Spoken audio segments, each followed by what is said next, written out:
Welcome back to Faith and Practice, the space where we talk honestly about identity, belief systems, and the complicated places where those collide.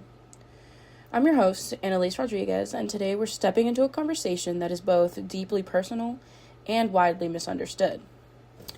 What does it mean to be LGBTQ and Catholic? For many people, faith is a home, a place of peace and tradition. But for others, especially LGBTQ plus Catholics, that same home can feel like a battleground. Let's talk about why. Imagine growing up in a world that teaches you to be ashamed of who you are, that calls your desires unnatural, that expects you to erase parts of yourself just to belong.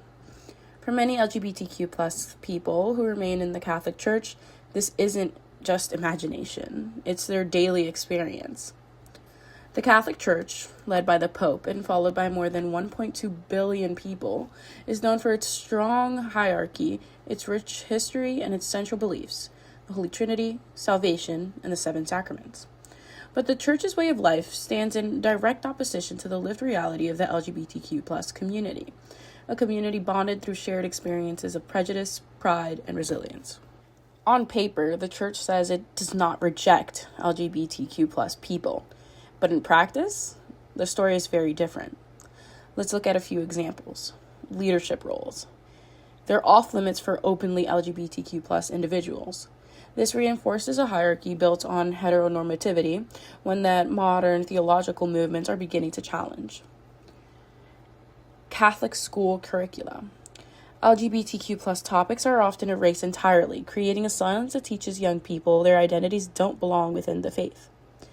And lastly, allowing LGBTQ plus individuals to stay in the church despite their identity.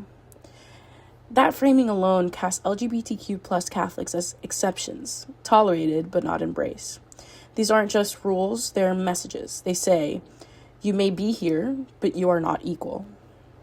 The Catholic Church often invokes natural law to condemn same-sex relationships while overlooking other doctrinal inconsistencies. Same-sex marriage, declared unnatural. Same-sex attraction, labeled as disordered. To many LGBTQ plus individuals, these labels feel like emotional punishments cloaked in a religious image. Instead of acknowledging diverse expressions of love and identity, the term frames them as illness or moral failure. And when LGBTQ plus Catholics go to confession, the pressure to treat their identity as a sin can turn a sacred practice into a form of surveillance, a reminder that who they are is inherently wrong. Another major point of tension comes from ideas about the human body, what it is supposed to be, and how people are supposed to express their love. The Church demands celibacy from LGBTQ plus people, while the LGBTQ plus community embraces sexual expression as a part of identity and freedom. The Church teaches a strict gender binary, male and female, clashing directly with transgender and non-binary experiences. And then even pride events, which celebrate visibility and dignity, are often rejected by Catholic leadership, not only because of doctrine, but because of fear of scandal, and fear of appearing too accepting.